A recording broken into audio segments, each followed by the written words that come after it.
Hey! Last time, perfect. I couldn't have started that any better. Woohoo! What's up, everybody? Man, so, has everybody heard about Bitcoin? I know.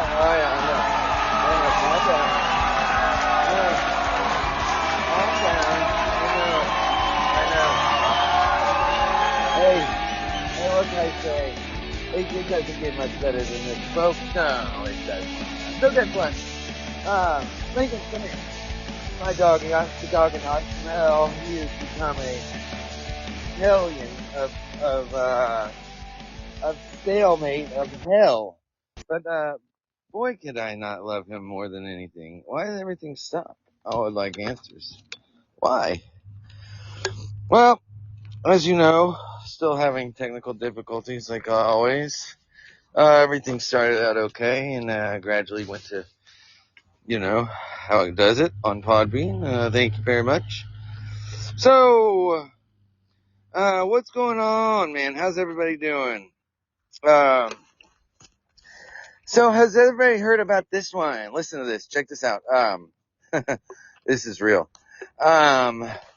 There are, since India went and landed on the moon, now they've become, now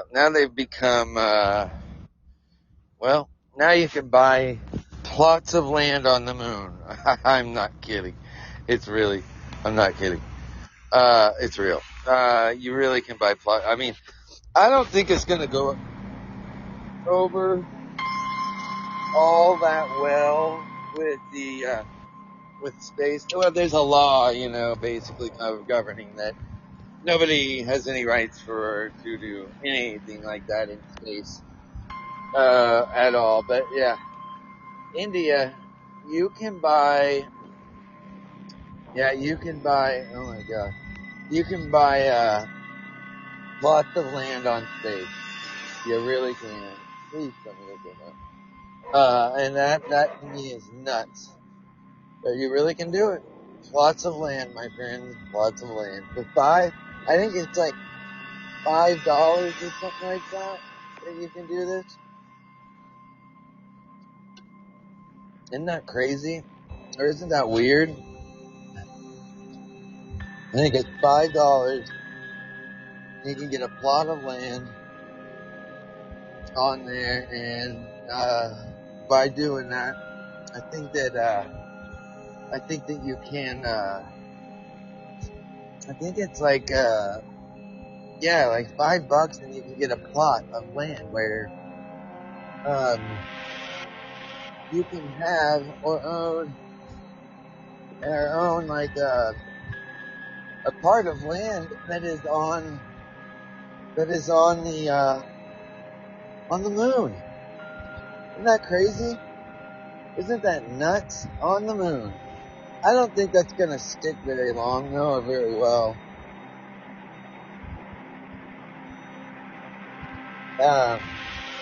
So, only because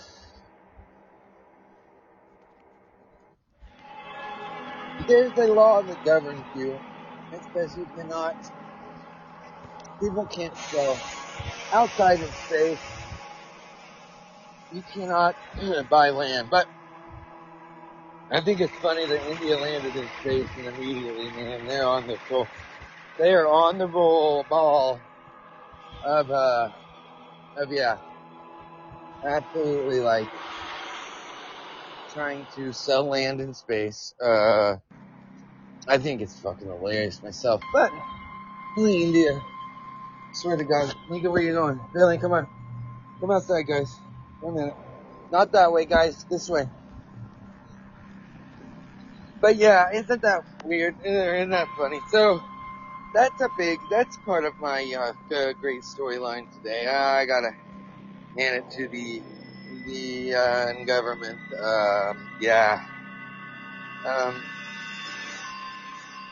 I can't, I think it's fun. I think it's hilarious myself. But, and, let's see how much it is. I think it costs like, oh, wait. No. Oh, yeah. On the moon. I don't know how much it is, but yeah, oh God, 2 September, yeah. I'm pretty sure that's illegal, but Indian man buys land on moon. Here's how you can also own a piece of the celestial body. Now, anyone can buy land on the moon. No, they can't. Currently, the price of a plot at Lacus Felicitius, where Mason purchased land at $29.07 per acre. Listen, that is not true. You cannot, nobody can buy anything in space. Just 2 days after India achieved the historic, let me turn this down. Hang on, I apologize. Sorry. There you go. Okay. Let me get rid of that. Okay, a little bit, just a little. Okay, now, yeah, just 2 days after India achieved the historic milestone with the landing of the Chandrayaan-3 on the lunar surface, an interpreter. Oh my God! I just stepped in dog shit. No, I didn't. My dogs are great. Lincoln, Billy, you guys, come on. I just stepped in dog. I'm just kidding. I didn't really. Yeah, Chandrayaan-3 on the lunar surface, an entrepreneur and educator from Jammu and Kashmir made a unique purchase: land on the moon. Yeah, the moon is the news these days, so they say. But just last week, on August 23rd, Wednesday, India made history by becoming the first nation to successfully land a spacecraft on the south pole of the moon. That is true. Just 2 days after India achieved the historic milestone with the landing of Chandrayaan-3 on the lunar surface, an entrepreneur and educator, not educated me, but Jammu and Kashmir made a unique purchase: land on the moon. The man who owns a piece of the moon. Rupesh Mason is a 49-year-old businessman from Jammu and Kashmir. Mason, as per the Mint, also serves as the region director of UCMAS for Jammu and Kashmir and Leh. Talk to Hindustan Times.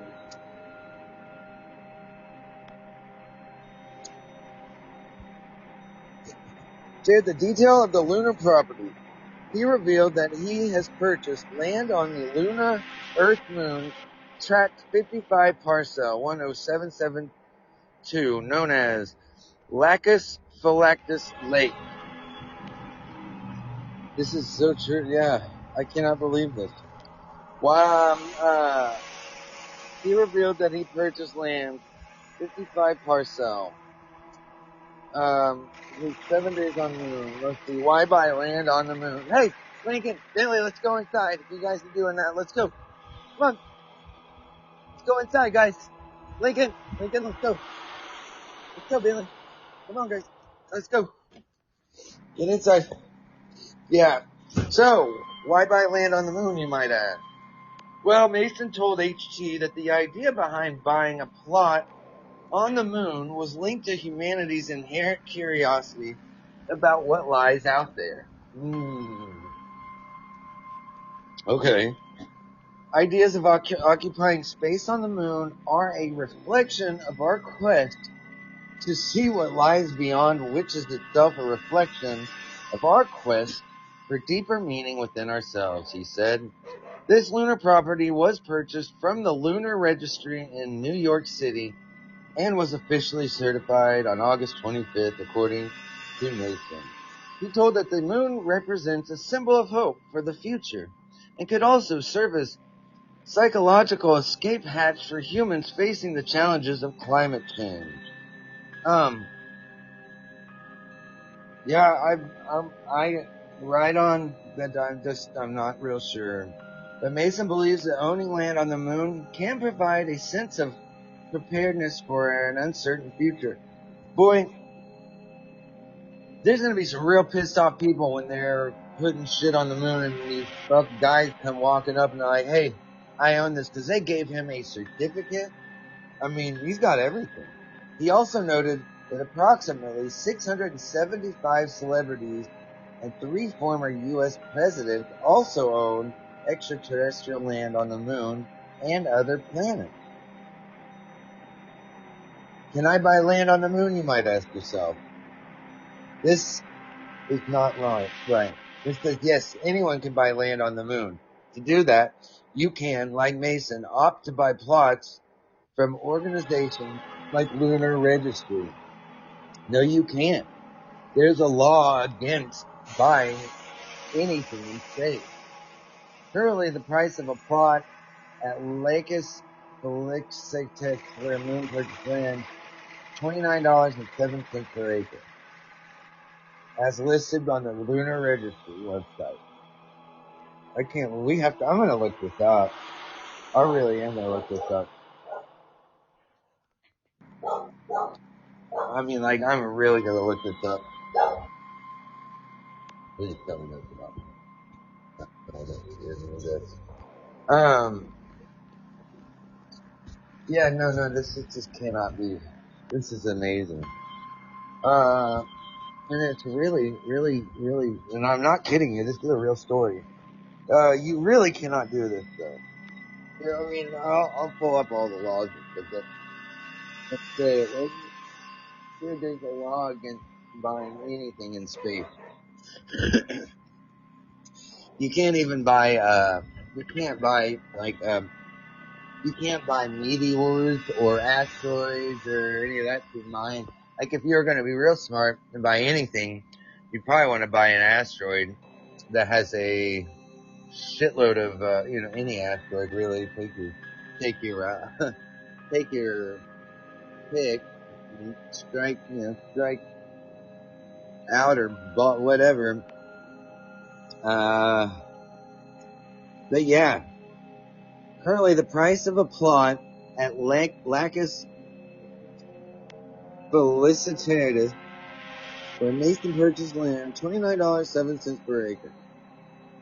There are other locations like the Sea of Rains and the Bay of Rainbows on the moon where land is available for purchase. However, you all have to get in the queue. The success of India's Chandrayaan-3 lunar mission appears to have contributed to increased interest in purchasing lunar land. The Lunar Registry has reported a surge in orders following I keep not saying this right. Chandrayaan-3 successful landing. Now, due to high demand, the company is facing delays in processing and fulfilling land ownership documents. I can only imagine. Due to extremely high order volume following the successful landing on Chandrayaan-3, we are currently experiencing lengthy processing and fulfillment delays, said the companies on the website. So, before let's see, I want to look up something really quick. This is funny. Now, we have dark spots. Wow, man. This is on YN Live TV, news breaking. So, I just think that that's hilarious. So, if you hear about buying land on the moon, just know that, you can't do it, but right on. Hey, welcome to living in the world of a democracy. And this isn't even in America. That's what's even funnier. Go outside, guys. Billy, you gonna go or you gonna stay? Okay. Wow, that's hilarious. Anyway, so Anybody that wants to buy land, I think that's hilarious. $29.07. All right. Anyway, so that's the latest news on that. Other news in astronomy news is pretty awesome. You know what though? I don't know why I want to say that only in India would you pull something out like that, but it's not. I guess, you know what? I'm surprised it's not an American thing. Um, honestly, trying to come up with a, winning way to buy land on the moon. Man, that's hilarious. $29. Now we're gonna go to, this. Let's see, there's this, I've got this other thing.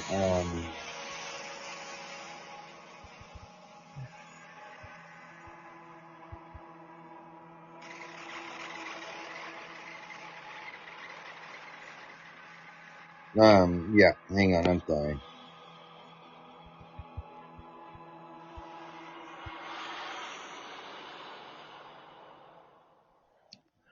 Alright, so, now when you go to this, outer space, including the moon and other celestial bodies, is not subject to national appropriation by claim of sovereignty, by means of use of occupation, or by any other means.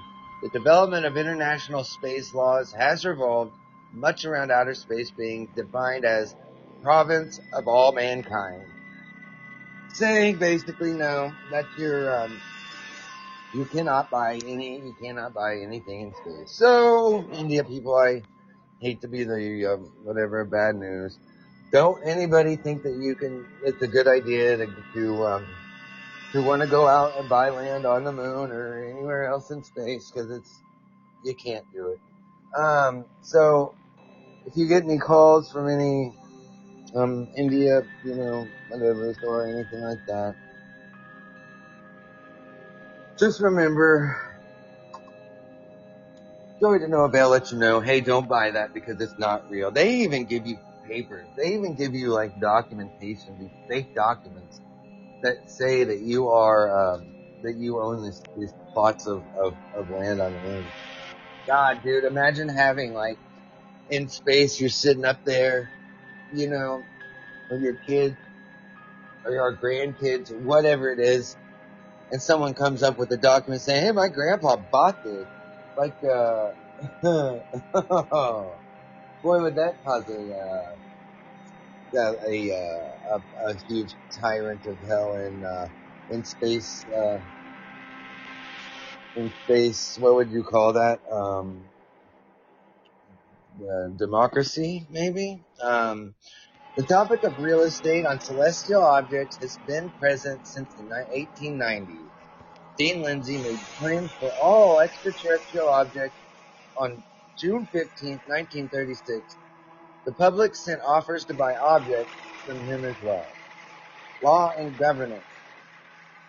Main article, Space Law and Common Heritage of Mankind. The United Nations sponsored 1967 Outer Space Treaty established all of outer space as an international common by describing it as the province of all mankind and forbidding all the nations proclaiming territorial sovereignty over any celestial body. Article 6 vests the responsibility for activities in space to states parties, regardless of whether they are carried out by governments or non-governmental entities. The Outer Space Treaty of 1967 had been ratified by 102 countries by 2013, including all the major spacefaring nations. It has also been signed, but not yet ratified by 26 other nations. Boy, that's a scary. Wait, what? 26 only 26? The Outer Space Treaty established the basic ramifications for space activity in Article 1. The exploration and use of outer space, including the moon and other celestial bodies, shall be carried out for the benefit and in the interest of all countries, and irrespective of their degree of economic or scientific development, and shall be the province of all mankind. Continues by Article 2 by stating, outer space, including the moon and other celestial bodies, is not subject to national appropriation by claim of sovereignty by means of use or occupation or by any other means. The development of international space laws has revolved much around outer space, being defined as the province of all mankind.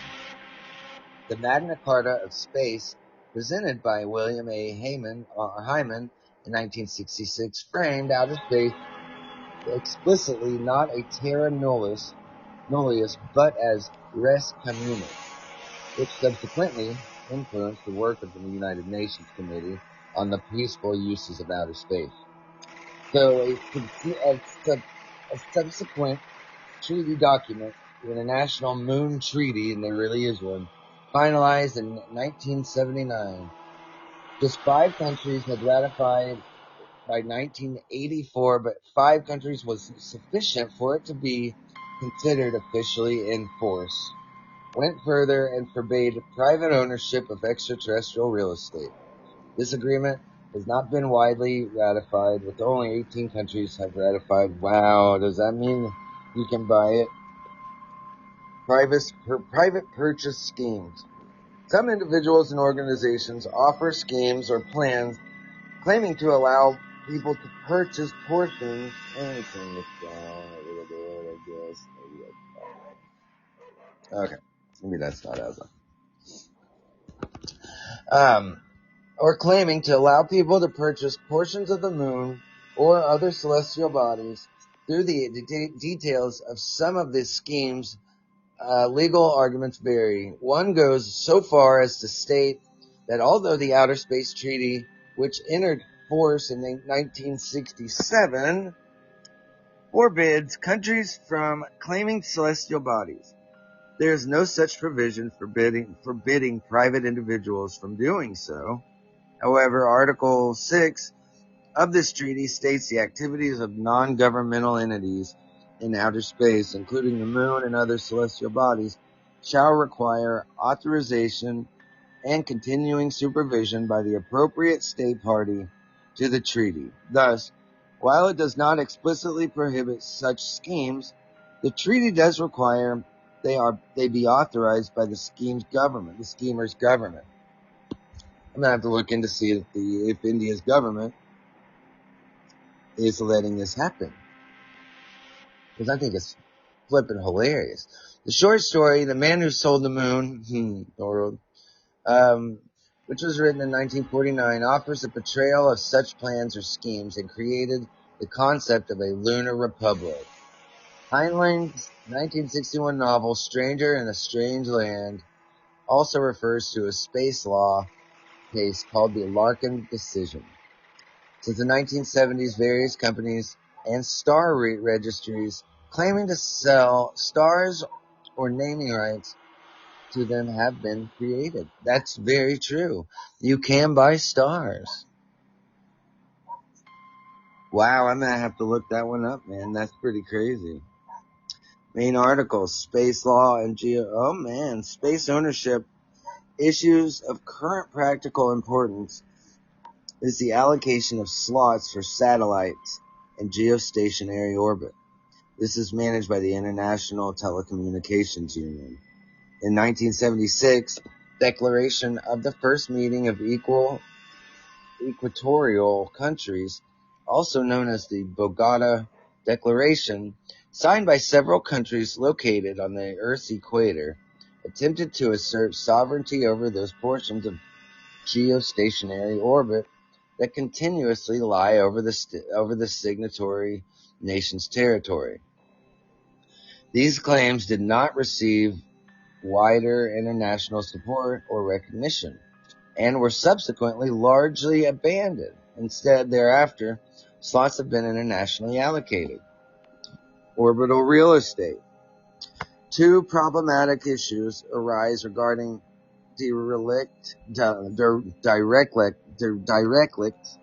spacecraft in orbit around the Earth. Dead and abandoned satellites threaten future travel in the same orbits with the spray of deadly debris. In orbits around extraterrestrial planets, non-sterile orbiters in decaying orbits threaten to pollute the remote planets they orbit with Earth organisms, and hence create a false signal of alien life, possibly destroying or supplanting native life, or infesting its remains. Basically saying we have a law created that we can't just fly, orbital things and crash them into other planets, because we will litter them with Earth's possible litter, and could hurt the life that is going on the planet that we crash into. That I've heard before, and that I do know about. So anyway, that's the news of today, and I will be getting back to everybody on more into this subject. Everybody, man, you have a wonderful day, and always remember, and to no avail, astronomy and space. It's just cluttered, and it gets funner and funner every day. So everybody, be careful out there, and I will be talking to everybody soon, you guys. Have a good one, and be safe.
That one down.